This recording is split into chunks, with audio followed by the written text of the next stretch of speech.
Graça e paz, meus irmãos. Amém. Peço para que abram a palavra do Senhor. Primeira Epístola de João, capítulo 2. Leremos os versos 7 até o verso 14. Nós estamos dando sequência a uma série de mensagens que tem o título de Cristianismo Puro e Simples. E esta é a quarta mensagem desta série. Primeira João, capítulo 2, verso 7 ao verso 14. Nós lemos o seguinte: Amados, não vos escrevo mandamento novo, senão mandamento antigo, o qual desde o princípio tivestes. Esse mandamento antigo é a palavra que ouvistes. Todavia vos escrevo novo mandamento, aquilo que é verdadeiro nele e em vós, porque as trevas se vão dissipando e a verdadeira luz já brilha. Aquele que diz estar na luz e odeia o seu irmão, até agora está nas trevas. Aquele que ama a seu irmão permanece na luz e nele não há nenhum tropeço. Aquele, porém, que odeia a seu irmão está nas trevas e anda nas trevas e não sabe para onde vai, porque as trevas lhe cegaram os olhos. Filhinhos, eu vos escrevo porque os vossos pecados são perdoados por causa do seu nome. Pais, eu vos escrevo porque conheceis aquele que existe desde o princípio. Jovens, eu vos escrevo porque tendes vencido o maligno. Filhinhos, eu vos escrevi porque conheceis o Pai. Pais, eu vos escrevi porque conheceis aquele que existe desde o princípio. Jovens, eu vos escrevi porque sois fortes e a palavra de Deus permanece em vós e tendes vencido o maligno. Vamos orar mais uma vez? Senhor, agora que lemos a Tua palavra, te pedimos que pelo Teu Espírito fales aos nossos corações, nos edifiques na fé verdadeira e nos guie, ó Deus, de acordo com o mandamento que acabamos de ler, de amar uns aos outros, pois assim demonstramos o amor do Senhor em nós. Guarda, Senhor, as nossas vidas e nos abençoe. Nós te rogamos por isso, em nome de Jesus. Amém. Meus irmãos, o conceito de amor, de acordo com o secularismo, ele tem muitos significados. O amor, para muitas pessoas, é uma afeição egoísta, um forte apego a alguém ou alguma coisa. Por causa desse conceito de amor, há uma justificativa na sociedade para a prática de todo modo de promiscuidade afetiva e também promiscuidade sexual. Quando vamos para as Escrituras, descobrimos que o conceito de amor é completamente diferente, porque o conceito de amor, segundo as Escrituras, ele parte do conceito da própria lei. A própria lei diz amar a Deus acima de todas as coisas e pessoas e amar o próximo como a si mesmo. É a partir desse entendimento da lei que nós compreendemos que o amor, ele envolve mais do que uma emoção passageira e inconstante. O amor, ele é consistentemente um compromisso permanente que é estabelecido diante de Deus e que muitas vezes exige de nós abnegação, assim como Deus abriu mão do seu Filho que veio ao mundo para nos salvar. É exatamente esse conceito pactual que Deus se serviu para demonstrar, para oferecer ao mundo a maior prova do seu amor por nós, conforme lemos em Romanos capítulo 5, verso 8 a 9. Mas Deus prova o seu próprio amor para conosco, pelo fato de ter Cristo morrido por nós, sendo nós ainda pecadores. Logo, muito mais agora, sendo justificados pelo seu sangue, seremos por ele salvos da ira. E a partir desse conceito bíblico do amor, nós também aprendemos que não é possível separar um preceito do outro. O primeiro preceito de amar a Deus acima de todas as coisas e pessoas, e o segundo preceito de amar o nosso próximo como a nós mesmos. Não é possível separar esses preceitos, e a tentativa de separá-los viola um ou outro. Por exemplo, se eu violo o segundo preceito da lei, que envolve a minha responsabilidade de amar o meu próximo, invariavelmente eu violo o primeiro preceito da lei, que diz que eu devo amar a Deus acima de todas as coisas. Certamente por isso Jesus diz em Mateus capítulo 5, que quando você chega diante do altar com a sua oferta, e ali você se lembra que o seu irmão tem algo contra você, você deve deixar ali a sua oferta e até ele para se reconciliar, e só depois você vem e deve trazer a sua oferta. Certamente pelo mesmo motivo o apóstolo Pedro, na sua primeira epístola, capítulo 3, verso 7, diz que o marido que trata mal a sua esposa, não a trata com dignidade. Quando ele ora, a sua oração não é ouvida, porque a comunhão com Deus é profundamente afetada e comprometida quando nós violamos o preceito da lei, que diz que devemos amar o nosso próximo como a nós mesmos. Por isso, nós aprendemos que esses conceitos do amor devem ser observados por nós no tocante às nossas relações pessoais como membros do mesmo corpo de Cristo. Olhando para o nosso contexto, no capítulo 1, João destacou a necessidade que todos nós temos de ter comunhão com Deus e também com o seu Filho, e a maneira como essa comunhão com o Pai e com o seu Filho afeta as nossas relações uns com os outros, porque o sangue de Jesus nos purifica de todo o pecado.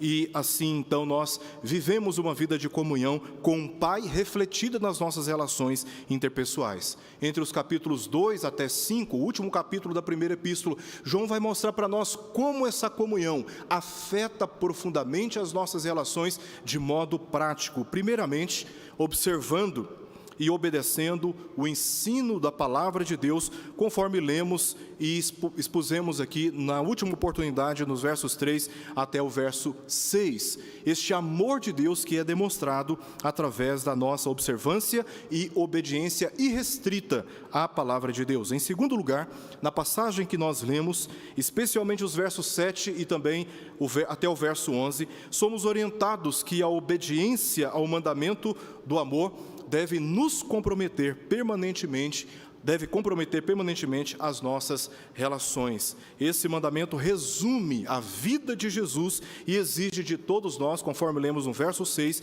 que andemos exatamente como Ele andou, porque Jesus é o parâmetro que nós temos de vida prática no tocante à prática do amor. Ele é a referência que todos nós temos.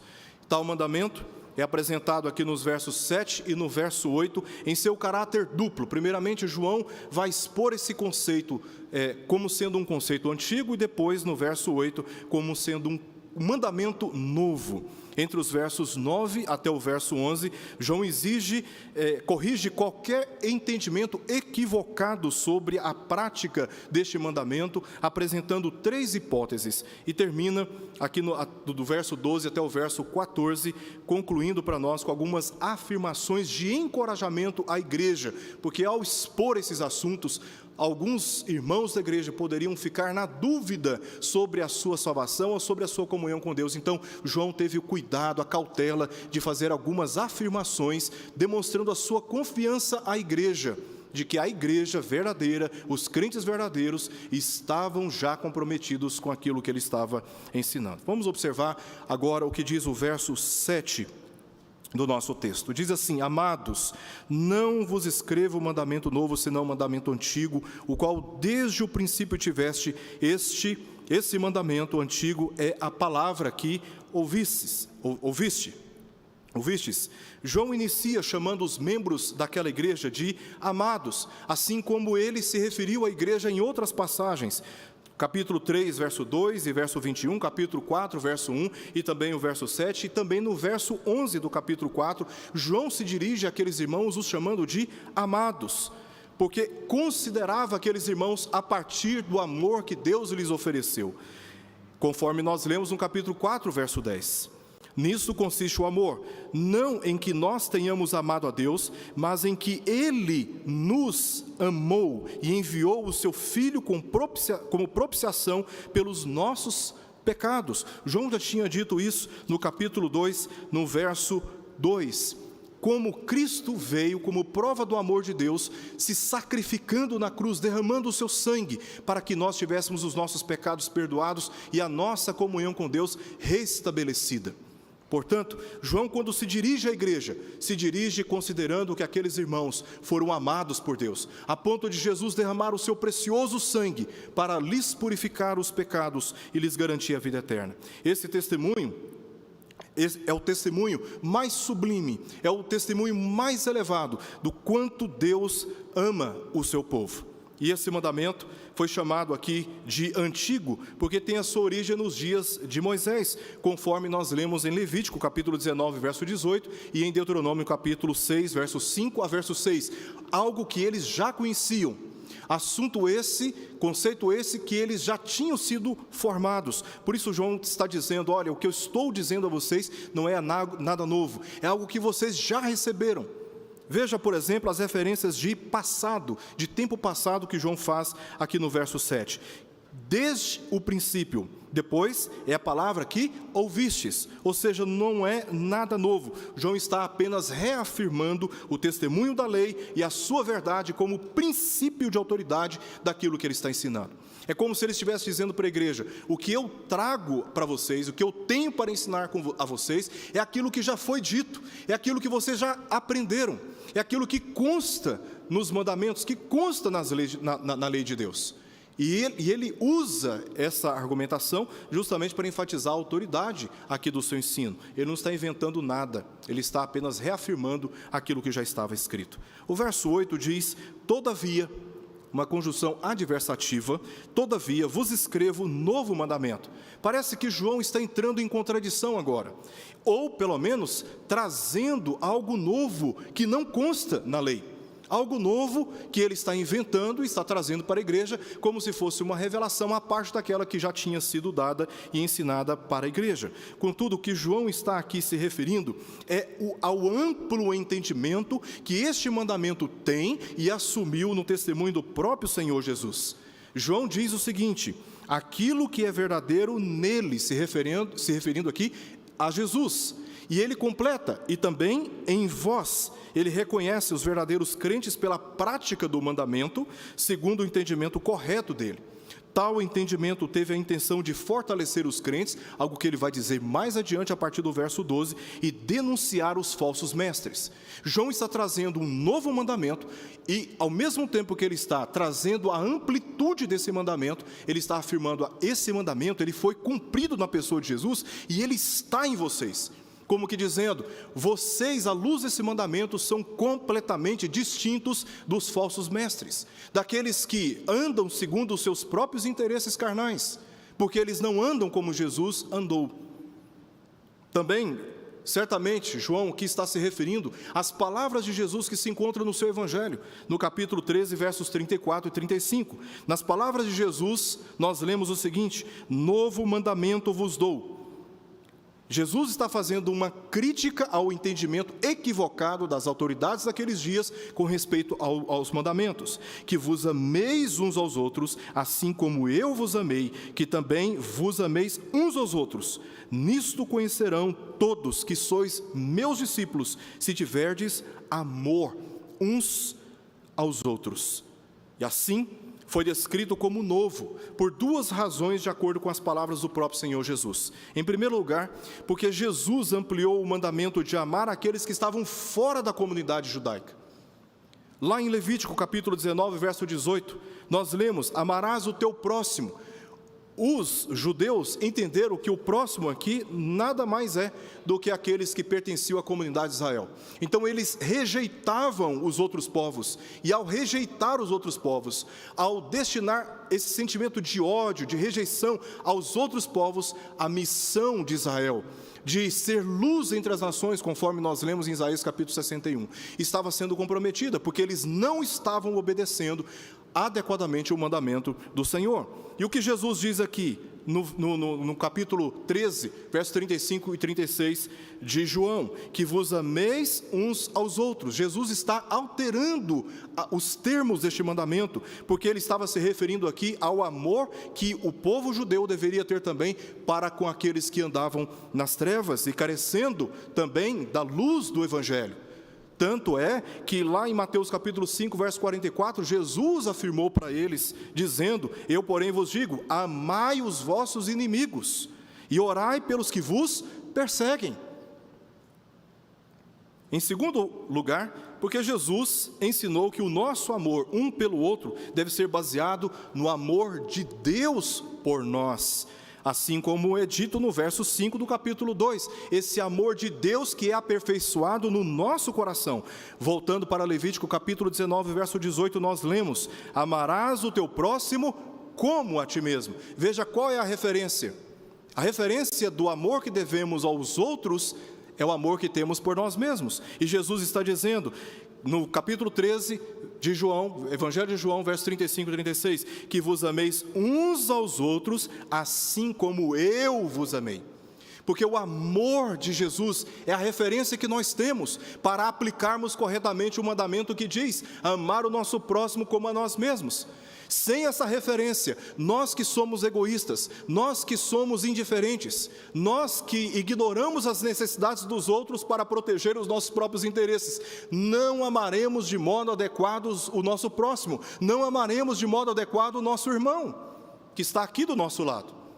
Mas quando nós corrigimos o entendimento do amor a partir do conceito bíblico, nós olhamos para Jesus como a nossa referência de amor. E como que Jesus amou os seus inimigos? Ele é a nossa referência. Jesus veio ao mundo quando éramos inimigos da cruz, e Ele se sacrificou por nós. Nós que antes éramos inimigos dEle, Ele nos amou, e é por isso que nós hoje o amamos, porque Ele nos amou primeiro. Ele nos amou primeiro. Estabelecidas essas bases, João passa a corrigir qualquer entendimento equivocado sobre a prática do mandamento de amar, aqui apresentando três hipóteses. A primeira hipótese está no verso 9. Aquele que diz estar na luz e odeia a seu irmão até agora, está nas trevas. No capítulo 1, João disse que Deus é luz e nele não há treva nenhuma, verso 5, e que se andarmos na luz, como Ele está na luz, mantemos comunhão uns com os outros, verso 7. Então, se afirmarmos ter comunhão com Deus, devemos manter a comunhão uns com os outros, ter interesse pelos nossos irmãos, nos esforçar para estar próximo deles e ajudá-los nos momentos das suas dificuldades. Notemos que há uma exceção aqui, há uma conexão entre os versos 4, se você voltar para o verso 4, você verá que ele começa dizendo, aquele que diz, depois no verso 6 ele diz, aquele que diz, e agora no verso 9 ele diz, aquele que diz. Há uma conexão entre esses três versos, e esses três versos, nada mais, nada menos, João enfatiza a coerência que precisa ter entre as nossas palavras e as nossas ações, se confessamos estar na comunhão com Deus, ou seja, se proferimos, se confessamos, se afirmamos que estamos em comunhão com Ele. Essa comunhão deve ser expressada, comunicada na prática, nas nossas relações, no cuidado uns com os outros, observando o modelo de amor na prática, que só pode ser encontrado no seu estado perfeito, na pessoa e nas obras do Senhor Jesus Cristo. A segunda hipótese está no verso 10. O amor ao nosso irmão confirma que estamos em comunhão com Deus. Ele mostra primeiro uma hipótese negativa. Se porventura nós dissermos que estamos na luz e odiamos o nosso irmão, nós não estamos de maneira alguma na luz, nós estamos mentindo, na verdade estamos nas trevas. Agora ele mostra no verso 10 uma hipótese positiva. Se nós, verso 10, aquele que ama a seu irmão permanece na luz. Veja como a nossa relação com o nosso irmão afeta a nossa comunhão com Deus. Aquele que diz, aquele que ama a seu irmão, permanece na luz, e nele não há nenhum tropeço, não há treva nenhuma, porque ele está verdadeiramente em comunhão com Deus, que é luz, e ele comunga desta santidade. Este crente permanece na luz, diz o texto, e não se encontra nele tropeço, ou seja, não se encontra nas suas relações qualquer estímulo ao pecado, à apostasia ou a uma vida cristã esterilizada pelo egoísmo e pela insensibilidade. O irmão que está em comunhão com Deus, na convivência com Ele, nós crescemos. Na convivência com Ele, somos estimulados a andarmos em santidade. Na convivência com Ele, somos confrontados nos nossos pecados. Na convivência com Ele, nós aprendemos a palavra de Deus, a sabedoria divina, na aplicação correta deste mandamento nas nossas relações. Mas quem não está em comunhão com Deus, tudo o que Ele te oferece é desestímulo, não por aquilo que Ele diz, mas por causa da sua prática, por causa do seu testemunho, porque ele não está em comunhão com Deus, ele está nas trevas. E João está dizendo que, estando em comunhão com Deus, nós, evidentemente, serviremos aos nossos irmãos, os estimulando a uma vida de santidade, muito mais pelo nosso testemunho do que pelas nossas palavras. Algo que no verso 9, João mostra essa inconsistência de falar aquilo, de professar alguma coisa, de ensinar alguma coisa que nós mesmos não estamos vivendo. E João aqui reivindica que aquele que pratica este mandamento, ele demonstra na prática que ele está em comunhão com Deus. A terceira e última hipótese está no verso 11. O ódio ao nosso irmão nos leva a uma escuridão muito maior.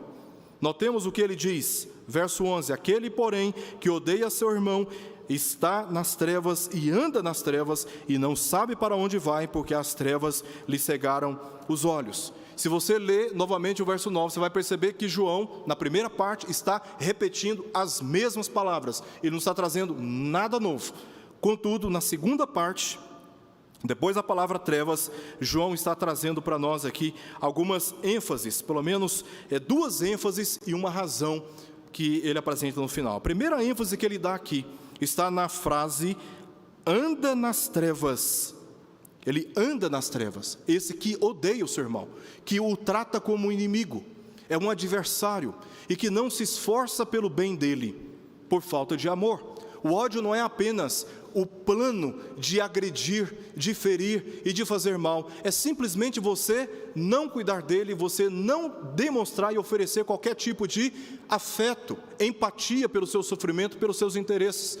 Você simplesmente o ignora. Aliás, talvez esta seja uma das mais terríveis atitudes que podemos ter uns para com os outros, que é de ignorar o nosso irmão, de fechar os nossos olhos para ele. Lá do livro de Provérbios diz que aquele que ouve o clamor do aflito e necessitado, que tapa o seu ouvido ao clamor do aflito e necessitado, clamará na sua angústia e não será ouvido. Não tem atitude mais terrível nas relações cristãs quando nós ignoramos o nosso irmão e não oferecemos a ele a atenção e o cuidado que ele tanto carece e nós temos para oferecer. João está dizendo que esse que se comporta assim, odiando o seu irmão, se opondo a ele, o tratando como inimigo, não apenas está na luz, como ele diz no início do verso 11 e também no verso 9, ele anda nas trevas, ou seja, suas práticas provam um estado espiritual no qual ele não desfruta da comunhão com Deus. Ele não desfruta da comunhão com Deus, é apenas um religioso cheio de retórica e discursos vazios. O segundo motivo, ou a segunda ênfase que João dá aqui, está aí logo depois da segunda palavra trevas, e não sabe para onde vai. Ele não apenas anda nas trevas, como ele também não sabe para onde vai. A ilustração que João nos chama a refletir aqui é de uma pessoa ignorante, sem discernimento e também incapaz de prever resultados e de se preparar para o futuro. Ele está nas trevas e, andando nas trevas, ele não sabe absolutamente nada sobre a direção que os seus pés estão o conduzindo. Neste contexto de relacionamentos, ele desconsidera os prejuízos presentes e também futuros dos seus comportamentos, das suas palavras, dos seus sentimentos, como uma brasa fora do fogo. E não é possível pensarmos que fora da comunhão com a igreja nós seremos crentes vigorosos. Como eu acredito que todos vocês já foram testemunhas de pessoas que afirmaram a necessidade e o interesse de abandonarem a comunhão com a igreja, dizendo que lá fora vão evangelizar, que serão testemunhas, que não precisa de igreja. É impressionante como você percebe que o afastamento da comunhão com os santos faz com que essas pessoas enfrentem, quando são impotentes, um terrível esfriamento espiritual. E vão se secularizando, vão se secularizando, vão se secularizando, daqui a pouco estão vivendo como todos aqueles que não conhecem verdadeiramente o Evangelho do Senhor Jesus. Mas quando nós valorizamos a comunhão, estamos na igreja, estamos orando, estamos sendo alimentados pela palavra de Deus, estamos nesse relacionamento onde um fortalece o outro, um aconselha o outro, um exorta o outro, um perdoa o outro, como nós vamos sendo lapidados como ferro afiado com outro ferro. Como essas relações vão nos aperfeiçoando, vão nos fortalecendo, e quando nós abandonamos a igreja, quando nós deixamos a comunhão dos santos, vamos nos esfriando, esfriando, daqui a pouco já não sabemos mais para onde que estamos indo. A brasa não pode se manter acesa fora do fogo, não pode.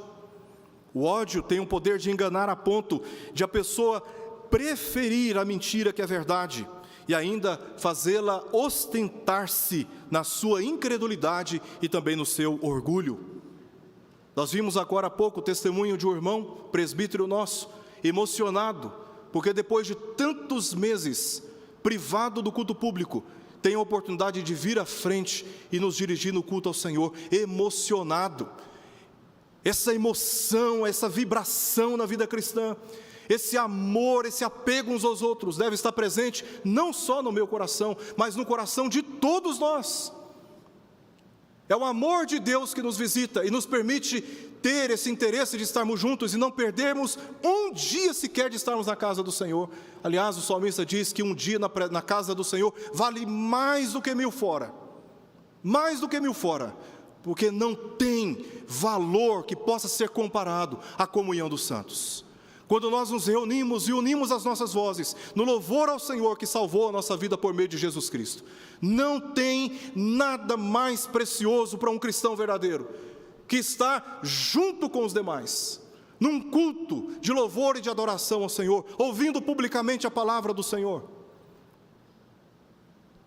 E a razão daqueles que ignoram o amor, o afeto, o apego de uns para com os outros, é porque as trevas lhe cegaram os olhos, diz o final do verso 11. Por um instante, imagina uma pessoa em um local onde não há qualquer sinal de luz, mesmo tendo olhos e tendo visão, na escuridão total, tudo lhe parece igual, tudo. Por isso a pessoa pode andar com firmeza, sem saber para onde vai. Troca a verdade pela mentira e ainda ostenta-se, dizendo que está correto, enquanto está completamente enganado e se dirigindo para um grande abismo. Mesmo tendo olhos e mesmo tendo visão, as trevas cegam completamente a sua capacidade de discernimento. E o apóstolo Paulo compreendia que essa é a condição dos incrédulos, não dos crentes verdadeiros. Em 2 Coríntios capítulo 4, verso 3 a 4, o apóstolo Paulo disse: mas se o nosso evangelho está encoberto, é para os que se perdem que está encoberto, nos quais o Deus deste século cegou o entendimento dos incrédulos, para que lhes não resplandeça a luz do evangelho da glória de Cristo, o qual é a imagem de Deus. E nos versos 12 a 14, João agora faz questão de pastorear as emoções daquela igreja, fazendo afirmações encorajadoras, primeiramente, entre os versos 12 até o verso 14, nós encontramos aqui 6 afirmações de encorajamento, 2 de modo geral, aos chamados filhinhos, verso 12, e é o que nós vemos também no verso 14, encontramos essa referência no capítulo 2, verso 1, verso 28, capítulo 3, verso 7, verso 18, capítulo 4, verso 4 e também no capítulo 5, verso 21. João usa essa palavra para se referir à igreja como um todo, de forma geral. Aí ele dirige 2 palavras específicas aos pais, ou seja, aos cristãos mais velhos e maduros, e 2 palavras, 2 afirmações aos jovens, que se referindo aqui aos cristãos menos experientes, versos 13 e verso 14. Primeiramente aos filhinhos, ele diz a todos os crentes: seus pecados, filhinhos, estão perdoados. Depois, no verso 14, verso A, ele diz: vocês conhecem o Pai. Filhinhos, os seus pecados estão perdoados. Na Bíblia, filhos são caracterizados pela dependência e pelo privilégio. A parte da nossa dependência é a necessidade de sermos perdoados, porque somente Deus pode nos oferecer esse perdão, como nós vimos aqui no capítulo 2, no capítulo 1 e no início do capítulo 2. A parte do nosso privilégio é o conhecimento que, a partir do perdão recebido de Deus, temos ao conhecimento sobre quem Ele é. Esse acesso que é garantido pelo Filho, ao sermos perdoados, Ele nos abre um novo e vivo caminho, pelo qual nós passamos a conhecer a Deus. E João está dizendo: filhinhos, os seus pecados estão perdoados, e vocês agora conhecem o Pai. Conhecem o Pai, porque agora nós temos livre acesso à presença dEle, e podemos conhecê-lo de modo pessoal, de modo íntimo, e sermos por Ele abençoados de um modo muito especial. Depois ele se dirige aos pais, aos crentes mais velhos e também maduros, no verso 13, parte A, e também no verso 14, parte B. Nas duas ocasiões, João repete a mesma frase: vocês conhecem aquele que existe desde o princípio. Depois, no verso 14, parte B, novamente: vocês conhecem aquele que existe desde o princípio. Há uma progressão e amadurecimento que fazem parte do caminhar com o Senhor. A maturidade cristã inclui um amadurecimento da fé que nunca muda. Ela é firme e dispensa qualquer modismo ou tendência do momento. Eu já conheço aquele que existe desde o princípio. Quem é esse, senão o Pai, que ele cita no capítulo 1, verso 1. E aqueles que amadureceram, que já entenderam a consistência necessária de fé na caminhada com Cristo, não precisa mais de modismo, não precisa ficar se sentindo tentado por mais nada, ele já conhece. E João aqui, curiosamente, faz menção da mesma palavra aos crentes mais maduros: ora, vocês conhecem aquele que existe desde o princípio. E esses que são maduros não precisam ouvir nada mais, nada menos daquilo que reflete o estado de maturidade deles. Eles continuam conhecendo aquele que existe desde o princípio. Por fim, ele se dirige aos jovens: vocês, verso 13, parte C, vocês têm vencido o maligno. Vocês têm vencido o maligno. Depois, na parte C do verso 14, ele diz: vocês são fortes, a palavra de Deus permanece em vós. Com certeza, uma das fases mais tensas da vida é a fase da juventude. Ela está cercada por tensões intensas sexuais, por tentações filosóficas que desestimulam a nossa confiança na palavra de Deus, e por crises existenciais profundas que dissipam certezas quanto ao futuro. Essa é uma das fases onde mais os jovens enfrentam crises depressivas. João considera que os jovens estão como no meio de uma batalha, de uma guerra, onde os inimigos não são humanos, não são carnais, são inimigos espirituais, que tentam afastá-los do caminho do Senhor, mas ao mesmo tempo ele reconhece que aqueles jovens, fortalecidos pela comunhão com Deus e com os irmãos, estavam numa batalha cujo inimigo, chamado aqui de maligno, já estava vencido. E a razão é porque a palavra de Deus estava presente nos corações deles. É com a palavra de Deus presente nos nossos corações é que nós vencemos esta grande batalha que nos cerca. Não apenas os jovens, mas a todos nós. Porque ela é a espada do Espírito e é com ela que nós vencemos o maligno. Eu quero concluir trazendo agora algumas aplicações importantes para todos nós. Primeiro, meus amados irmãos, o amor de Deus foi e é revelado através de Jesus no seu sacrifício. Como disse no verso 2, Ele é a propiciação pelos nossos pecados. Em João capítulo 3, verso 16, o próprio autor disse no Evangelho: porque Deus amou o mundo de tal maneira que deu o seu Filho unigênito para que todo aquele que nele crê não pereça, não morra eternamente, mas tenha a vida eterna. É na obra do Senhor Jesus Cristo que nós entendemos que nós somos alcançados pela maior prova de amor que eu e você poderíamos receber. E a capacidade de amar como Jesus amou não vem de nós, mas do poder da palavra de Deus.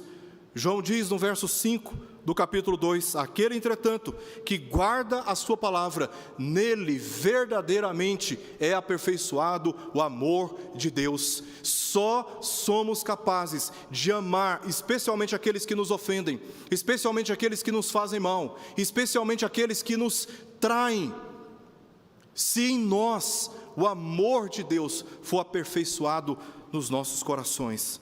E isso se dá guardando a palavra dele, obedecendo a palavra dele, porque a palavra de Deus, ela é santificadora. Não há possibilidade de praticarmos este amor, a menos que confiemos na palavra e sejamos obedientes aos seus ensinos. Diz no capítulo 14 do Evangelho de João, verso 21, aquele que tem os meus mandamentos e os guarda, esse é o que me ama. Aquele que tem os meus mandamentos, aquele que conhece os meus mandamentos, aqueles que já ouviram a respeito dos meus mandamentos, e os guarda, os vigia, os pratica, os obedece, é na obediência que eles demonstram o seu amor por mim. Então, com base em tudo isso, meus queridos irmãos, devemos aprender a empreender esforços genuínos que promovam a comunhão com a igreja, não apenas de fé, mas também de relacionamentos uns com os outros. Não perder a oportunidade de termos comunhão uns com os outros. E não perdermos a oportunidade de corrigirmos qualquer tentativa nas nossas relações capazes de enfraquecerem a nossa comunhão, a nossa intimidade como membros do mesmo corpo. O que nós estamos vivendo aqui hoje é apenas um prelúdio, um ensaio daquilo que haveremos de viver na presença de Deus por toda a eternidade, pela garantia que o Senhor Jesus nos deu pelo seu sacrifício na cruz. Nós somos membros do mesmo corpo de Cristo. Você, meu irmão, você, minha irmã, fazem parte da minha vida, fazem parte da minha história. E o que se espera é que eu me importe contigo, que eu me esforce a favor da comunhão que precisamos ter uns com os outros. E quando eu ajo assim, quando eu assumo esta direção, eu estou demonstrando que de fato estou na comunhão com o Senhor. Mas quando eu ignoro a comunhão com a igreja, de maneira alguma, de maneira verdadeira, não podemos afirmar que estamos na comunhão com o Senhor. Porque quando estamos na comunhão com o Senhor, uma força incontrolável no nosso coração nos domina, e nós não conseguimos nos conter a ansiedade de nos encontrarmos, de estarmos juntos, de andarmos juntos, de contarmos com amparo, com socorro, com ajuda uns dos outros. Também de perdoar uns aos outros. Nessa caminhada nós nos estranhamos muitas vezes, não compreendemos bem e muitas vezes não nos fazemos compreender bem. Usamos mal as nossas palavras ao nos referir a respeito do nosso irmão. Revelamos segredos que não deveríamos revelar. Isso causa frustrações, ofensas, isso nos machuca. Quantos de nós não estamos sofrendo por falta de perdão? E somos estimulados pelo testemunho do Evangelho a perdoar aqueles que nos ofendem, porque Deus em Cristo Jesus nos perdoou de uma dívida que nós não poderíamos pagar jamais. E quando nós perdoamos, nós estamos reatando relacionamentos, reconciliando relacionamentos quebrados, fortalecendo a comunhão, e temos que aprender a perdoar. Em nome do Senhor Jesus, eu apelo para que você perdoe o seu irmão e o trate como o seu melhor amigo, mesmo que ele não queira a sua amizade, mesmo que ele não queira te conferir qualquer tipo de consideração. Haja como o Senhor Jesus e ofereça uma resposta a tratamentos ofensivos, a palavras mal dirigidas. Ofereça a esse que te ofende ações que os envergonhem na sua condição, ações de amor, de perdão, de paz e de bem, pois agindo assim, demonstramos que de fato estamos na luz, estamos na comunhão com o Senhor. Também, no nosso testemunho, diante deste mundo que está aí fora, o mundo conceitua o amor não a partir da lei de Deus, mas a partir da sua natureza pecaminosa. E é por isso que nós vemos cada dia mais na sociedade comportamentos degradantes, desestimuladores, cada vez mais promiscuidade, cada vez mais desobediência aos pais, cada vez mais difamação contra o nome do Senhor. Mas na palavra de Deus, nós aprendemos a demonstrar para este mundo que se encontra nas trevas, a luz do amor revelado na pessoa de Jesus, através dos nossos atos, através do nosso testemunho. Que Deus tenha misericórdia de nós e nos abençoe em conformidade com a sua graça. Nós vamos